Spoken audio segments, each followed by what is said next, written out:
सदाशिवसमारम्भां शङ्कराचार्यमध्यमाम् अस्मदाचार्यपर्यन्तां वन्दे गुरुपरम्पराम्. பூழியர்கோன் வெப்புழித்த புகழியர்கோன் கடல் போற்றி ஆழிமிசை கல்மிதப்பில் அணைந்த பிரானடி போற்றி வாழி திருநாவலூர் வந்தொண்டர் பதம் போற்றி ஊழிமலி திருவாத ஊரர் திருத்தாள் போற்றி.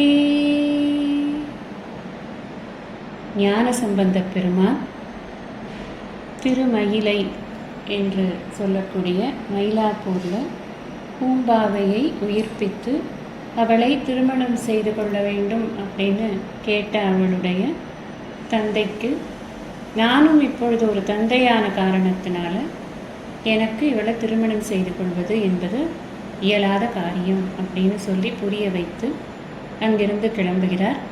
சிவனேசரும் உங்களுக்கு என்று நிச்சயம் பண்ணின இந்த பொண்ணை நான் வேற ஒருத்தருக்கு மனம் முடித்து கொடுக்க மாட்டேன் அப்படின்னு சொல்லிட்டு கன்னிமாடத்துக்கு அந்த பூம்பாவையை அனுப்புகிறார் அப்படின்னு சரித்திரம். அங்கிருந்து கிளம்பி திருக்கழுக்குன்றம் அப்படிங்கிற ஊருக்கு போகிறார். இடையில திருவிடைச்சுரம், திரு அச்சிறுபாக்கம், திரு அரசிலி, திருப்புறவார் பனங்காட்டூர் இந்த ஊர்களுக்கெல்லாம் சென்று பார்த்து கொண்டு பதிகங்கள் பாடி திருக்கழுக்குன்றம் அப்படிங்கிற ஊரில் அழகான ஒரு திருப்பதிகம், தோடுடையான் ஒரு காதில் தூய புழை தாழ ஏடுடையான் தலை கலனாக இறந்து உண்ணும் அப்படின்னு ஆரம்பிக்கக்கூடிய ஒரு அழகான பதிகத்தை பாடுகிறார். எல்லா ஊர்களிலுமே போகக்கூடிய ஊர்கள் எல்லாத்துலேயுமே அந்தந்த ஊரின் சிறப்பு, இறைவனின் சிறப்பு, இறைவனை வணங்கினால் நமக்கு கிடைக்கும் சிறப்பு, இதைத்தான் பாடிக்கொண்டே போகிறார். அப்புறம் சிதம்பரம் க்ஷேத்திரத்துக்கு சேர்கிறார். அங்கே சிதம்பரத்தில் அவர் வந்திருக்காருன்னு தெரிஞ்ச உடனே பக்கத்தில் தானே சீர்காழி இருக்கு, அங்கிருந்து இந்த குழந்தை இங்கே வந்திருக்கே அப்படின்னு சொல்லிட்டு அப்பாவும் மற்றவர்களும் அப்பாவோடு கூட இருக்கக்கூடியவர்கள் எல்லோரும் இவர் வந்திருப்பது தெரிந்து பார்க்கிறார்கள். அவர்கள் எல்லாரையும் அழைத்து கொண்டு நடராஜரை போய் தரிசிக்கிறார். அதுக்கப்புறம் மீண்டும் சீர்காழிக்கு போகிறார், தோணியப்பரை பார்க்கிறார். அப்போ அங்க திருநீலநக்க நாயனார், முருகநாயனார், இன்னும் ஏராளமான தொண்டர்கள் எல்லாம் சத்சங்கங்கள் எல்லாம் நடத்தி நல்ல கருத்துக்களை எல்லாம் பரிமாறிக்கொண்டு நல்ல ஒரு பக்தி, தியானம், சத்சங்கம் அப்படின்னு ஒரு நல்ல ஒரு சூழ்நிலையாக அது இருக்கிறது. இதையெல்லாம் பார்க்கும் பொழுது சிவபாத ஹிருதயருக்கு மனசுல ஒரு எண்ணம் ஏற்படுறது. ஊர் பெரியவர்களுக்கும் கிட்டத்தட்ட இதே ஒரு எண்ணமானது இருக்கிறது. இவ்வளவு அழகான ஒரு இளம் பையன் இருக்கான், அந்த பையனை அப்படியே வச்சு கொண்டிருக்க போறானா? அந்த காலத்துலலாம் சிறு வயதிலேயே திருமணங்கள் செய்வது அப்படிங்கிறது இருந்திருக்கு. அப்படியே அவன் ஊரா போய் சிவக்ஷேத்திரங்கள் எல்லாம் பார்க்கிறான் என்றாலுமே கூட அப்பான்னு ஒரு கடமை இல்லையா, இவர் என்ன கல்யாணத்துக்கு ஒன்றும் ஏற்பாடே பண்ணலையேன்னு ஊர் பெரியவர்கள் எல்லாருமே கூட பேசிக்கொண்டிருக்கிறார்கள். அது சிவபாத ஹிருதயருக்கும் வருகிறது, அவர் மனசுலையும் அதுதான் இருக்கு. இன்னும் சொல்ல போனால் அந்த ஊரில் இருக்கிற அவ்வளவு பெண் குழந்தைகளின் தகப்பனார்களும் என் பொண்ணை கொடுக்குறேன்னு ஏகப்பட்ட போட்டி வரும். இப்படி ஒரு அறிவோடு இருக்கிற பையன் கிடைக்குமா என்ன? அறிவு, அருள் இது ரெண்டும் சேர்ந்து இருக்கிற பசங்க கிடைக்கிறது கஷ்டம். ஒன்று அறிவு இருக்கும், இல்லைன்னா அருள் இருக்கும். அறிவு என்ன பண்ணும்? ஆர்ப்பாட்டம் பண்ணும். அருள் என்ன பண்ணும்னா அடக்கி வைக்கும். இந்த ஆர்ப்பாட்டத்தை அடக்கிறதுக்கு, ஒரு பேலன்ஸ் பண்ணுறதுக்கு இந்த ரெண்டுமே வேணும் அப்படிங்கிறது வாழ்க்கையுடைய நியதி. அது நம்ம பார்த்து கொண்டே தான் இருக்கோம். ரொம்ப பிரில்லியண்ட்டாக இருக்கிறவங்களுக்கு அந்த பணிவு, வினயம் அப்படிங்கிறது கொஞ்சம் குறைவாக இருக்கும். அது ரெண்டும் காம்பினேஷன் கரெக்டாக இருக்கிறது அப்படிங்கிறது கொஞ்சம் சிரமமான விஷயம்தான். அப்படி இந்த குழந்தைக்கு அமைந்திருக்கிறது. இவன் நல்ல பையனாக இருக்கான், ஞானத்தில் சிறந்தவனாக இருக்கிறான், ஞான சம்பந்தன், ஞானத்திற்கு நல்ல சம்பந்தமோடு இருக்கிறது. அவனோட பேரே பார்த்தீங்கன்னாக்க, அவருடைய பேரே அறிவினோடு தொடர்புடைய ஒருவர் அப்படிங்கிறத நமக்கு தெரியறது இல்லையா? அந்த மாதிரி அவருடைய ஒரு வாழ்க்கையிலும் நம்ம பார்க்கிறோம். எல்லா விஷயங்களிலும் அறிவு, அருள், இது இரண்டுமே டாமினேட்டிங்காக இருக்குது அவரோட வாழ்க்கையில். இப்போ எல்லாரும் கேட்குறாங்க, சிவபாத ஹிருதயருக்கும் ஆசைதான், பையனை நல்லா கல்யாணம் பண்ணி கொடுத்து குழந்தை குட்டியோடு இருக்கணும், அவனும் இல்லற வாழ்வில் ஈடுபட்டு நம்முடைய குலம் தழைக்கணுங்கிறது யாருக்கு தான் ஆசை இருக்காது. அதனால் அவரும் இவர்கிட்ட கேட்குறாரு, எப்பா உன்னை இந்த ஊரில் இருக்கிறவங்க எல்லாருமே என்ன திருமணம் இன்னும் பண்ணலையா அவருக்கு அப்படின்னு கேட்குறாங்க. எனக்கும் ஆசையாக தான் இருக்குது, உனக்கு வரன் பார்க்கலாம் அப்படின்னு நான் நினச்சி கொண்டிருக்கிறேன், நீ என்ன சொல்கிற அப்படிங்கிறத கேட்குற. இவருக்கு மனநிலை எப்படி இருக்குது நமக்கே தெரியுது. இவரோட கூட பயணம் பண்ணி இவ்வளவு நாள் நம்ம இவரோட எல்லா ஊருக்கும் சுற்றிட்டு வந்திருக்கோமே, நமக்கே தெரியுது இவருக்கு அந்த அம்பலவாணனை தவிர வேறு எதுவுமே சிந்தனையில் இல்லை, தோணியப்பரை தவிர வேற ஒரு விஷயமே அவர் மனசில் இல்லை. அப்படி இரண்டரை கலந்து விட்ட அந்த பரசிவ வெள்ளத்தில் அவர் இருக்கார் அப்படிங்கிறத தான் நம்ம பார்க்குறோம் இவருடைய வாழ்க்கையில். அதுதான் டாமினேட்டிங்காக இருக்குது அப்படின்னு பார்க்குறோம். எந்த விதமான ஐம்புலன்களுக்கான உலகியல் இச்சைகள்ங்கிறது அவர்கிட்ட கிடையாது. பொறிவாயில் ஐந்தவித்தான் பொய்தீர் ஒழுக்க நெறி நின்றார் நீடு வாழ்வார் அப்படின்னு வள்ளுவர் சொல்கிறார். அந்த பொறிவாயில் ஐந்தவித்தானாக அவர் இருக்கிறார் அப்படிங்கிறது அவருடைய சரித்திரத்தில் நம்ம பார்க்கணும். ஏனென்றால் பொறிவாயில் ஐந்தவித்தானை அவர் சார்ந்து இருக்கிறதுனால. அந்த குறளுக்கும் அதுதான் அர்த்தம்.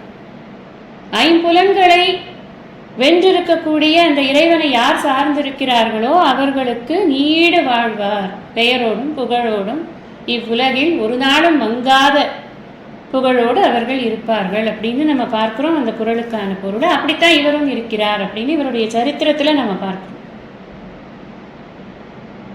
நமக்கே அவரை பற்றி விவரிக்கும் பொழுதும் அவருடைய மனசை விவரிக்கும் பொழுதும் அந்த அதில் இருக்கிற கருணையை விவரிக்கும் பொழுதும் இவருக்கு அந்த அருளாளர் அப்படிங்கிற ஒரு பிக்சரை தவிர வேற பிக்சர் நமக்கே வரமாட்டேங்கிறது. உண்மைக்கு அதுதான் இருக்கு.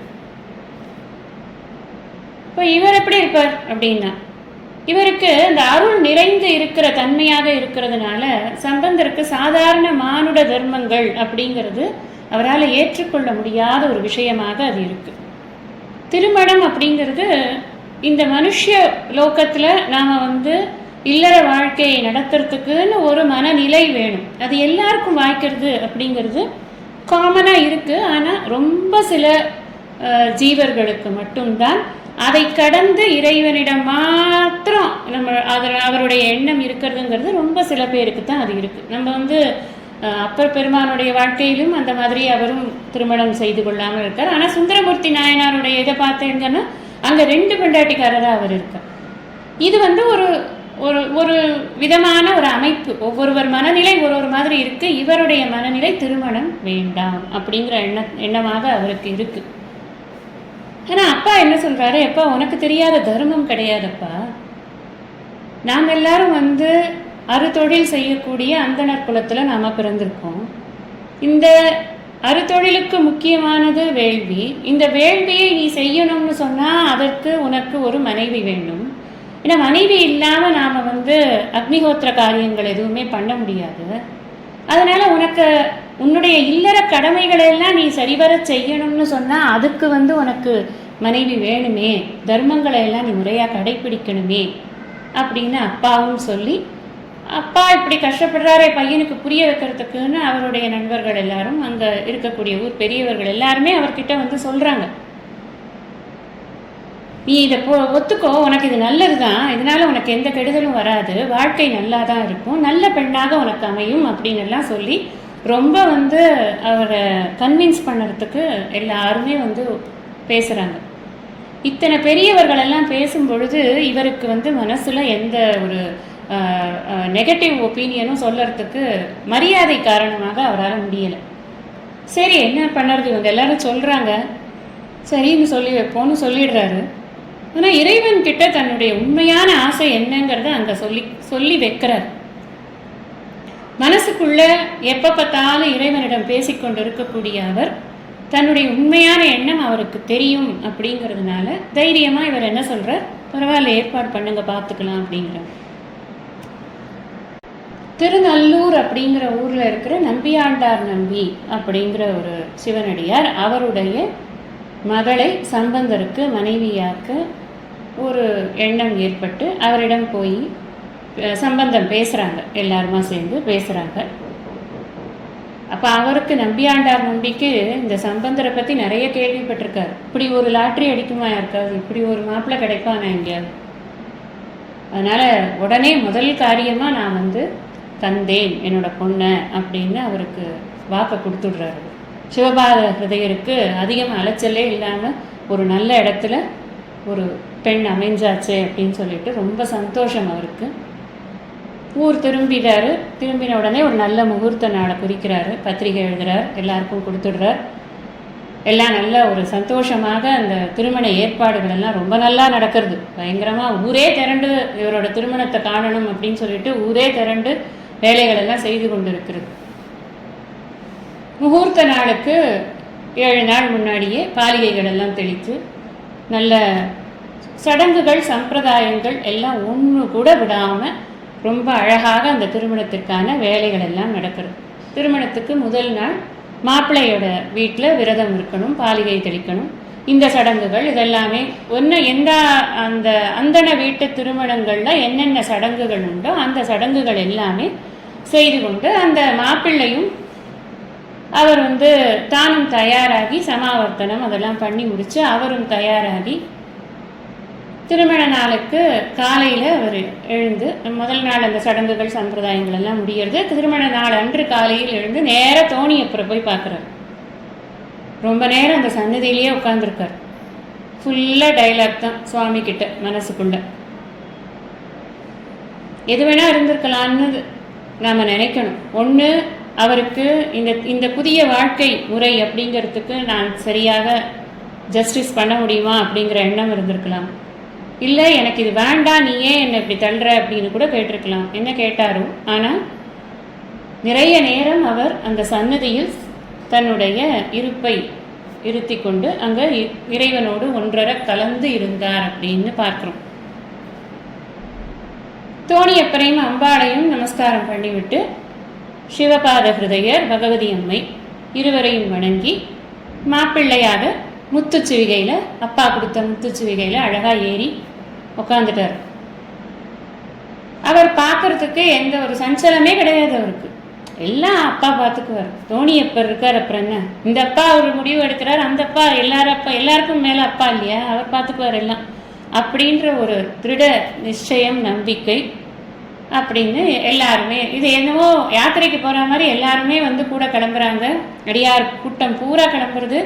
நமச்சிவாய கோஷம் போட்டுக்கொண்டு அந்த முத்து குடை முத்து சிவிகை ஆலவட்டம் எல்லாத்தையும் எடுத்துக்கொண்டு அவரை மாப்பிள்ளை வரையும் பார் ஜம்முன்னு அப்படின்னு திருநல்லூரில் இறங்குறாங்க.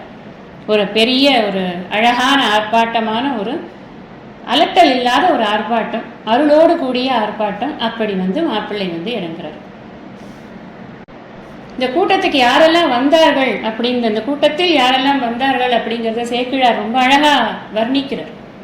சிவனடியார் கூட்டத்திற்கே இவர் குரு அப்படிங்கிறதுனால, ஏன்னா எவ்வளவு இடங்களில் சைவ சமயத்தை அவர் நிர்ணயம் பண்ணி மீண்டும் புத்துயிர் பெற செய்திருக்கிறார் அப்படின்னு பார்த்துருக்கோம் இல்லையா. நம்ம சமணர்களோடும் பௌத்தர்களோடும் அவர் வாதிட்டு அவர்களுக்கெல்லாம் சைவத்தின் மேன்மையை எல்லாம் சொல்லியிருக்கார். அப்படிங்கிறதுனால 6 வகை சைவ சித்தாந்திகள் எல்லோரும் வந்தார்கள். சித்தாந்தத்தில் பேதம் இருக்குமே தவிர சிவபெருமான் அப்படிங்கிற ஒரு ஐடென்டிட்டி அவங்க எல்லாருக்கும் காமன் தான். அதனால் 6 வகை சைவ சித்தாந்திகள்னா ஒவ்வொரு விதமாக சித்தாந்தத்தை புரிந்து கொண்டவர்கள்னு நம்ம புரிஞ்சுக்கணும். அதில் எல்லாருக்கும் சண்டையான்னு நினைக்கக்கூடாது. ஒரு விதமான சைவ சித்தாந்தத்தை புரிந்து கொண்டு அவர்கள் எல்லாரும் அதை கடைபிடித்து கொண்டிருக்கிறார்கள் அப்படின்னு. அதனால் அவர்கள் அந்த நமசிவாய கோஷத்தை போட்டுக்கொண்டு அவர்கள் எல்லாம் வந்தது விண்ணை எட்டியதான். இப்போ இதை பார்த்த வானவர்கள்லாம் என்ன, இப்போ சேக்கிழாரோட வர்ணனையெல்லாம் படிக்கணும் நாம். இப்போ தான் நமக்கு பிக்சரைஸ் பண்ணி அதை முன்னாடி பார்க்க முடியும். என்னால் முடிஞ்ச வரைக்கும் நான் சொல்கிறேன். இந்த வானவர்கள்லாம் அங்கேருந்து பார்க்குறாங்க, என்ன பூமியில் ஏதோ ஒரு பெரிய ஊர்வலம் நடக்கிறது, என்ன பெரிய விசேஷம் போல இருக்கே அப்படின்னு அவர்களெல்லாம் பார்க்கிறார்கள். வித்யாதரர்கள், அப்புறம் இயக்கர்கள், கிண்ணறர்கள், சித்தர்கள், தேவர்கள் தேவலோக பெண்கள் ரம்பா, ஊர்வசி, திலோத்தமை, நம்மளை டான்ஸுக்கு எதாவது கூப்பிடுவாங்களோ என்னமோ அப்படின்னு அவங்களும் ரெடியாக வந்திருக்காங்க. ஒரு திருமணம்னா இந்த கச்சேரியெலாம் இருக்க வேணாமா, எல்லாம் இருக்கணும். இப்போ நிறைய இருக்கே, சங்கீத் இருக்குது, மெஹந்தி இருக்குது, என்னமோலாம் இருக்குல்ல. இப்போ அப்பயே அவங்கெல்லாம் ரெடியாக அதெல்லாம் நிற்கிறாங்க பார்க்கறதுக்கு. ரொம்ப அழகான ஆகாய விமானங்களில் அவர்கள் எல்லாம் ஏறி கல்யாணத்தை பார்ப்பதற்காக ஆசையோடு அங்கே திருநல்லூரோட ஆகாயம் பூரா க்ரௌடடாக இருக்கான். இதை யார் வர்ணிக்கிறான்னு சேக்கிழார் வர்ணிக்கிறார். மாப்பிள்ளையும் அவருடைய கோஷ்டி எல்லாம் சேர்ந்து திருநல்லூர் பெருமணம் அப்படிங்கிற இடத்துல இருக்கக்கூடிய அந்த ஈஸ்வரனை தரிசிக்க போகிறார்கள். இந்த இடத்துலையும் நீங்கள் கவனித்து பாருங்க, தொடர்ந்து சொல்லி கொண்டு வருகிறேன். எந்த ஊருக்கு எந்த வேலையாக போனாலும் அங்கே முதல்ல யாரை பார்க்கறதுன்னா அந்த ஊரில் இருக்கிற ஈஸ்வரனை தான். இங்கே அவர் கல்யாண வேலையாக வந்திருக்கார். நாமளாக இருந்தால் என்ன பண்ணுவோம்? முதல்ல பொண்ணு ஏதாவது கண்ணில் படுமா அப்படின்னு பார்ப்போம். அதுதான் நம்ம மானிடர்களுடைய புத்தி அப்படி தான் இருக்கும். இவர் மானிட புத்திங்கிறது இவருக்கு ரொம்ப ரொம்ப ரொம்ப கம்மி. அதனால் இவருடைய புத்தியோட லெவலே வேறு. அதை காமிக்கிறார், நம்மளும் அப்படி இருக்கணுங்கிறத காமிக்கிறார். அதனால தான் இவர் ஞான சம்பந்தராக இருக்கிறார் அப்படின்னு நம்ம புரிஞ்சுக்கணும். நேர திருநல்லூர் பெருமணத்தில் இருக்கிற ஈஸ்வரனை போய் பார்க்குறார். அங்கே சடங்கு, அங்கே சில சடங்குகள் எல்லாம் பண்ணி அவருக்கு அங்கே தீபாராதனை அதெல்லாம் காமிச்சு, சிவாச்சாரியர்கள் எல்லாம் என்ன சொல்கிறாங்க அப்படின்னு சொன்னால், அங்கே ஒரு பக்கத்தில் ஒரு மடம் இருக்குது, நீங்கள் அங்கே தங்கிக்கோங்க அப்படின்னு அவரை கூப்பிடுறாங்க. சரின்னு போகிறார். அவர் இந்த மடத்தில் தானே தங்க போகிறோன்ட்டு போகிறார். ஆனால் அவருக்கு நல்ல அலங்காரங்கள் எல்லாம் பண்ணி விடுறாங்க தோழர்கள், அப்புறம் பெரியவர்கள் எல்லாருமா சேர்ந்து நல்ல வாசனை திரவியங்கள் எல்லாம் அவருக்கு பூசி, நல்ல நன்னீர் ஆட்டி, நல்ல மந்திர நீரெல்லாம் அவருக்கு அபிஷேகம் பண்ணி,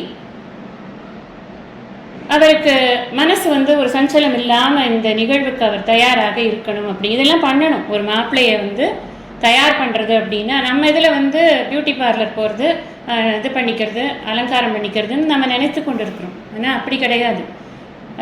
இது ஒரு சடங்கு அப்படின்னு பார்க்காம இது ஒரு வாழ்க்கை முறையின் ஆரம்பம்னு பார்த்தோம் அப்படின்னு சொன்னால், எவ்வளவு ஆங்ஸைட்டி மனசில் இருக்கும் அப்படின்னு யாரெல்லாம் திருமணம் செய்து கொண்டிருக்கிறோமோ நம்ம எல்லாருக்குமே, ஆண் பெண் இருவருமே சொல்கிறேன், எல்லாருக்குமே அந்த ஒரு மணி நேரம் 2 மணி நேரத்தை கடந்து வரும் பொழுது மனம் அவ்வளவு ஒரு அலைவாயும் தன்மையோடு இருக்கிறத நம்ம உணர்ந்திருப்போம். அதெல்லாம் இந்த மந்திரபூர்வமான அபிஷேகங்கள் நமக்கு சமனப்படுத்தும் அப்படிங்கிறத நாம் புரிஞ்சுக்கணும். அந்த அபிஷேகங்கள்லாம் பண்ணி முடித்ததுக்கு அப்புறமா அந்த அவருக்கு விபூதி எல்லாம் அவருக்கு தரித்து விட்டு ஒரு மன்மதன் மாதிரி அவர் தயாராயிருக்கார் அப்படின்னு வர்ணிக்கிறார் சேக்கிழார். ரொம்ப அழகான ஒரு கோலத்தில் அவர் இருக்கிறார் அப்படின்னு. திரும்ப அலங்காரத்தெல்லாம் பண்ணி கொண்டு மறுபடியும் முத்துச்சிவிகையில் ஏறி அவர் தேவர்கள் வானத்திலிருந்து கற்பக மர விருட்சத்தினுடைய பூக்களை அவருக்கு தூவி வாழ்த்தினார்கள் அப்படின்னு சொல்கிறார். இது நிஜமாகவே நடந்ததா அப்படின்னு யாருக்காவது ஒரு சந்தேகம் இருக்கும் அப்படின்னாக்க, அப்படி நடக்கலைன்னாலும் கூட இந்த கற்பனை மிக அழகாகத்தானே இருக்கிறது, எப்படி நடந்ததோ. ஆனால் அவர் இருந்திருக்கிறார், பாடியிருக்கிறார், எல்லாமே உண்மைதான். அப்போ இந்த விஷயங்களை எல்லாம் நாம் நம்முடைய மனக்கண்ணால் பார்ப்பதற்கு நம்மை பக்குவப்படுத்தி கொள்ளணுமே தவிர்த்து இதை கொஸ்டின் பண்ணுறதுங்கிறது நம்மளுக்கு அவ்வளோ ஒன்றும் ஸ்லாக்கியம் இல்லை அப்படின்னு நாம் புரிஞ்சுக்கணும். அப்படி ஒரு அழகான வர்ணனை சேக்கிழார் கொடுக்கிறார். திருமண பந்தலுக்கு மாப்பிள்ளை கோலத்தில் மிக அழகாக அவர் இறங்குகிறார். பாதையெல்லாம் அப்படியே பூவால் நிரப்பி இருக்கு. அந்த பாதையில் அவர் நடந்து சென்று ரத்தினங்கள் பதித்த ஒரு நல்ல ஆசனத்தில் அவர் அமர்ந்து கொள்கிறார் அப்படின்னு சொல்கிறார். அப்புறம் பெண் வீட்டாரில் எல்லாரும் பெண்ணையும் நன்றாக அலங்காரம் செய்து வைத்து நன்றாக திருமணத்திற்கு ஆகும்படியாக அந்த பெண்ணை ஒரு உத்தமமான ஒரு பெண்ணாக அவளும் தயாராக இருக்கிறாள். இங்கே சம்பந்தருக்கு இந்த பாதம் அலம்பி பூஜை பண்ணுவது அப்படின்னு ஒரு சடங்கு இருக்குது. மாப்பிள்ளை மகாவிஷ்ணு போல அப்படின்னு ஒரு ஒரு கண்ணோட்டம் இருக்குது. அதனால் அவருக்கு பாத பூஜை பண்ணி அதுக்கு பாலால் அபிஷேகம் பண்ணி அதெல்லாம் பண்ணி இந்த நம்பியாண்டார் நம்பி அவரை வணங்குகிறார் அப்படின்னு பார்க்கணும். அதற்கப்புறம் கையில் நீர் வார்த்து அவருடைய கோத்திரம் குலம் எல்லாம் சொல்லி தன்னுடைய பெண்ணை தாரை வார்ப்பதாக மந்திரபூர்வமாக சம்பந்தருக்கு கொடுத்ததாக அவர் மந்திரத்தை சொல்லி கொடுத்து முடிக்கிறார் அப்படின்னு. இந்த திருமணத்தை காண வந்தவர்கள் அத்தனை பேரும் இங்கே என்ன நடக்கிறதுங்கிறத தவிர்த்து வேற சிந்தனையே இல்லை.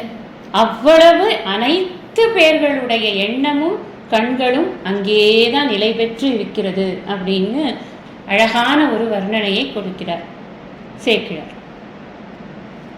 திருநீலநக்க நாயனார் இந்த திருமண சடங்குகளை எல்லாம் அவர்தான் நடத்தி கொண்டு இருக்கிறார். மனசுல பரமேஸ்வரனை தவிர வேற ஒரு சிந்தனையே இல்லை. அப்படி ஒரு ஒன்றி போன ஒரு சடங்காக அது செய்யப்பட்டு கொண்டு இருக்கிறது. மணப்பெண் அழைத்து வரப்படுகிறார். இப்ப சம்பந்த பெருமான் அருகில் அவளை நிறுத்துகிறார். ஹோமங்கள் எல்லாம் செய்து அக்னி பகவான் மூலம் பரமேஸ்வரனுக்கு ஆகுதிகள் எல்லாம் கொடுக்கப்படுகிறது. பெண்ணுக்கு திருமாங்கல்ய தாரணம், பாணி கிரகணம் இதெல்லாம் செய்யணும். பாணி கிரகணம் அப்படின்னு சொன்னா பாணினா கரம், கிரகணம்னா பிடித்தல். அந்த பெண்ணின் கரத்தை பிடித்து நான் உனக்கு இனி துணையாக இருப்பேன், நீ எனக்கு இனி துணையாக இருக்க போகிறாய் அப்படிங்கிற ஒரு டிக்ளரேஷன். அதை மந்திரபூர்வமாக செய்யக்கூடிய ஒரு நிகழ்வு அது. பரமேஸ்வரனுக்கு அக்னியில் பொறியிட்டு சடங்குகள் எல்லாவற்றையும் முறையாக அவர் செய்கிறார். இப்ப அக்னியை வலம் செய்ய வேண்டும். அக்னி அப்படிங்கிறது வேற யாரு? பரமேஸ்வரன் தான் அக்னி. இது அவருடைய எண்ணம். யாருடைய எண்ணம்னா ஞானசம்பந்த பெருமானுடைய எண்ணம். பொதுவாக அக்னி அப்படின்னு சொன்னாக்கா அறிவு அப்படின்னு அர்த்தம். எல்லா அறிவுக்கும் ஆதாரமான அறிவு எது அப்படின்னு சொன்னா அது ஈஸ்வரன் தான், அது அந்த பரம்பொருள் தான். அதனால அக்னியினுடைய ஆதாரம் எது அப்படின்னா அது பரம்பொருள் தான். ரொம்ப தத்துவார்த்தமான ஒரு பார்வை அக்னியை பார்ப்பது, இப்படி பரமேஸ்வரனாக பார்ப்பது அப்படிங்கிறது. அவருக்கு என்ன ஒரு சங்கல்பம் மனசுல அப்படின்னு சொன்னா, இந்த அக்னி ஸ்வரூபமாக இருக்கக்கூடிய இந்த இறைவனை சூழ்ந்து அவருடைய பாதத்தையே இந்த பெண்ணோடு சேர்ந்து அடைய வேண்டும் அப்படிங்கிறது அவருடைய மனதில் ஏற்பட்ட சங்கல்பமாக இருந்தது. உடனே அவர் நல்லூர் பெருமணத்தில் இருக்கும் ஈஸ்வரனை பார்க்கிறார். அவரை வலம் வருவதற்காக அவர் கிளம்புகிறார். அக்னியை வலம் வருவதும் ஈஸ்வரனை வலம் வருவதும் ஒன்று அப்படிங்கிறதுனால அவரை வலம் வர வேண்டும் அப்படின்னு அவர் கிளம்புறாரு. இந்த கூட வந்தவங்களுக்கெல்லாம் ஒரே கன்ஃபியூஷனா போச்சு. ஏன்னா இவர் இங்கே சுத்தாம எங்கேயோ போறாரே அப்படின்னு. எல்லாரும் பின்னாடியே ஓடுறாங்க. மணமகன் 2 பேரும் கையை பிடிச்சிட்டு, பாணி கிரகணம் பண்ணியாச்சு இல்லையா, 2 பேரும் கையை பிடிச்சிட்டு போறாங்க. பின்னாடியே அத்தனை கூட்டமும் ஓடுறது. இவருக்கு போகும்போது இன்னொரு ஆசை, ஈஸ்வரனுடைய பாதங்களை, ஈஸ்வரனை அக்னி ஸ்வரூபனாக வலம் வந்து அவரையே நான் அடைய வேண்டும் இந்த பெண்ணோடு அப்படின்னு நான் நினைக்கிற சமயத்துல என்னோடு ஈஸ்வரனையே நினைத்து கொண்டிருக்கக்கூடிய நல்ல அடியார்கள் யாரெல்லாமோ அவர்களையெல்லாம் கூட என்னோடு அழைத்து கொண்டு போக வேண்டும். நான் மட்டும் அந்த சிவ சாயுஜ்யத்தை அடைவதை காட்டிலும் அடியார்கள் அத்தனை பேருக்கும் ஈஸ்வரனுடைய அருள் கிடைக்க வேண்டும் என்று நினைத்து ஒரு பதிகத்தை பாடுகிறார். கல்லூர் பெருமணம் வேண்டா கழுமலம், பல்லூர் பெருமணம் பாட்டு மெய்யாய்த்தில, சொல்லூர் பெருமணம் சுடலரே தொண்டர் நல்லூர் பெருமணமேய நம்பானே அப்படின்னு அந்த பதிகம் ஆரம்பிக்கிறது. முதல் பாடல் இப்படி இருக்கு. அழகான அந்த பாடல். என்னோட அப்பா நான் சொல்றத கேட்கல, உலகத்திற்கே அப்பா நீதான், உன்னிடம் முறையிடுகிறேன். கழுமலத்தில் நான் என்னெல்லாம் பாடினேனோ அதெல்லாம் நீங்க உண்மைனே நினைக்கவே இல்லையா? எனக்கு திருமணம் வேண்டாம்னு நான் எத்தனையோ சொன்னேன், ஆனா யாரும் கேட்கவே இல்லை. ஆனா இப்ப என்னை கொண்டு வந்து இப்படி ஒரு உறவு சங்கிலிக்குள் என்னை பூட்டி வைத்தாகி விட்டது. இப்ப நீங்க என்ன பண்ணணும்னா, என்னை இந்த மனைவி திருமணம் காண வந்த அத்தனை பேர் இந்த அடியார் கூட்டத்தோட நீங்களே ஏற்றுக்கொள்ள வேண்டும் என்ற கோரிக்கையை வைக்கிறாருங்க. இப்ப என்ன ஆறுது அப்படின்னா, ஈஸ்வரனுக்கு ஒரு வேலை, தன்னுடைய அடியாராக இருக்கக்கூடிய, அடியார்களுக்கெல்லாம் குருவாக இருக்கக்கூடிய, தன்னை தவிர வேறு எதையுமே நினைக்காத ஒருவன் இதுவரைக்கும் தனக்கென்று கேட்டது இந்த ஒன்றைத்தான், அதை கொடுப்பதா வேண்டாம்? எப்படிப்பட்ட ஒரு நிலை பாருங்க. தனக்காக இதுவரைக்கும் சம்பந்தர் எதுவுமே கேட்கவே இல்லை. எனக்கு இதை கொடு, அதை கொடு, எனக்கு ஈவன் பம்பரம் ஓடுற வயசுல கூட பம்பரம் வேணும்னு கேட்டவர் கிடையாது. அப்ப கூட அவர் தோளுடைய செவியன் விடையேறியோர் தூவெண்மதி சூடின்னு பாடினாள் தானே அவர் 3.5 வயசுல ஆரம்பிச்சார். வாலிப பருவம் வரைக்குமே அதையே பண்ணிக்கொண்டு இருக்கக்கூடியவர். இல்லற தர்மத்தை ஈடுபடுவதற்கு அவருக்கு மனம் இல்லை. பெற்றோர் சொல்லை தட்டவும் மனம் இல்லை. தன்னோடு ஒரு பெண்ணையும் இப்பொழுது இணைத்துக் கொண்டிருக்கிறான். இவளுக்கும் சேர்த்து முக்தியை கொடுன்னு கேட்கிறான். தந்தை சொல் மிக்க மந்திரமில்லை அப்படின்னு அந்த சொல்லையும் அவன் கேட்டுக்கொண்டிருந்திருக்கிறான். இதை இவ்வளவு தூரம் ஊருக்கே நான் குருவா இருந்தா கூட எங்க அப்பாவுக்கு நான் பிள்ளைதான் அப்படிங்கிறத எஸ்டாப்ளிஷ் பண்ணின ஒரு உத்தமமான ஒரு அடியாராக இவன் இருக்கிறான். இந்த உத்தமமான வாழ்க்கை வாழக்கூடியவர்களை பற்றி வள்ளுவர் என்ன சொல்கிறார்? வையத்துள் வாழ்வாங்கு வாழ்பவன் வானுரையும் தெய்வத்துள் வைக்கப்படும். இப்ப அவர் என்ன கேட்கிறாருன்னா, வானுரையும் தெய்வத்துள் என்னை வை அப்படின்னு கேட்கிறார். வேற ஒண்ணுமே அவர் கேட்கல. அது கூட தன்னை மட்டும் இல்லை, தனக்கு திருமணத்திற்காக யாரெல்லாம் வந்திருக்கிறார்களோ, தன் மீது அபிமானம் வைத்து, ஈஸ்வரன் மீது அபிமானம் வைத்து யாரெல்லாம் வந்திருக்கிறார்களோ அவர்கள் அத்தனை பேருடனும் என்னை நீ அழைத்துக்கொள் அப்படின்னு கேட்கிறார் இல்லையா? சுவாமி பார்க்கிறார்.